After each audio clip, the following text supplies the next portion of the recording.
Sa Mobile Bible School, tayo'y nagtitipon online. Sa tahanan man o saan ka man. So, relationship ng Trinity. So, within the Godhead, when you say Godhead, the existence of three persons, there are eternal relationship of authority and submission.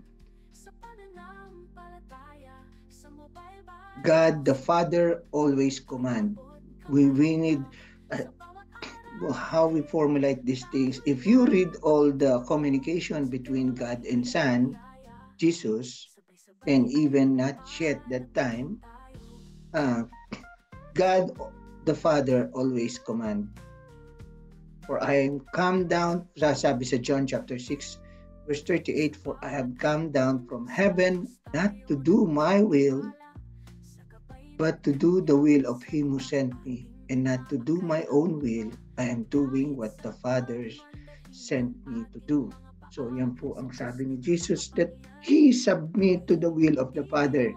But it doesn't mean ito po ay subordination na lower rank na si Jesus na Father. We will discuss that sa history. So may theological part din yung ating history discussion. So ito, makikita natin, we will see on that God the Father always command. And I've cited only one verse, but if you read all the discussion, all what's written in the gospel, parati pong ganun, na it is the Father always command and the Son always obey the Father. So the Son is always the Son. Okay?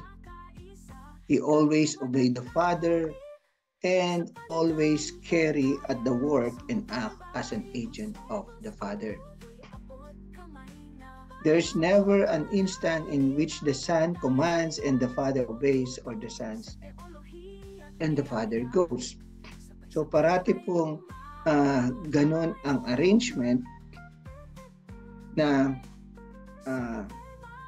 the Father commands and the Son obey. But doesn't mean in very nature that the Son is lower. Sinasabi po, the Father, the Son, and the Holy Spirit are all equal in very nature and standing, but their functionality as they function, the Son is subordinate to the Father. In a sense, I should not use the word subordinate because may theological discussion on that. The Son always obeys the Father. And the Holy Spirit obeys the Son and obeys the Father. And there's nothing wrong when you say these things because yun po ang nakasulat sa Bible. Dahil po, ang lahat ng discussion natin, the Bible is the ultimate standard of truth. So if there are questions, we look again back to the Bible. So sabi, another example cited is in John chapter 8, verse 42. Jesus said to them, if God were your Father, you would love me. Came from God. For I came from God and I am here. I came not in my own accord, but He sent me. He did not come on His own accord, but He sent me. Right? So it's the Father give commands and the Son, Jesus, obeyed. But doesn't mean that Jesus is lesser of being God. They are equal. Okay, I will keep on repeating those words for us to understand the relation between the Trinity among the person.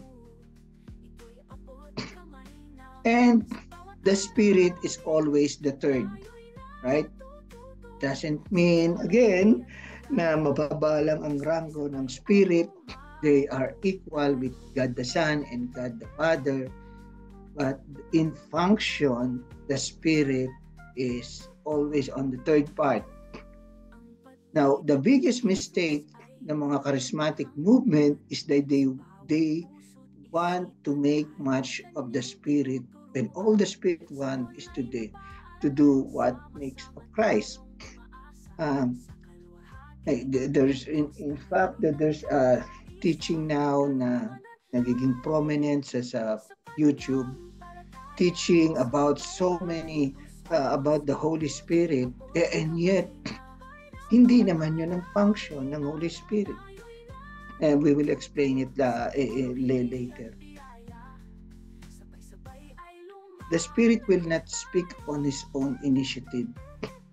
Sabi sa John chapter 16 verse 13, when the Spirit of truth comes, He will guide you in all truth, for He will not speak on His own authority, but whatever He hears, He will speak, and He will declare to you the things that are to come.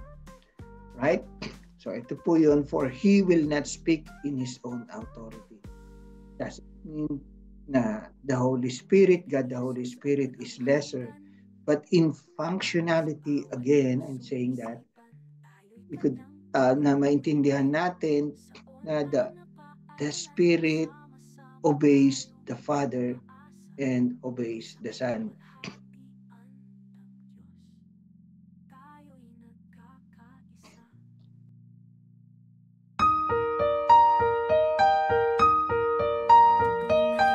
Kaalamang makalangit at biblikal na aral ay makulay. Sa biyaya ng Diyos tayo'y lumalago sa buhay, karunungan at lalim sa pananampalataya sa mobile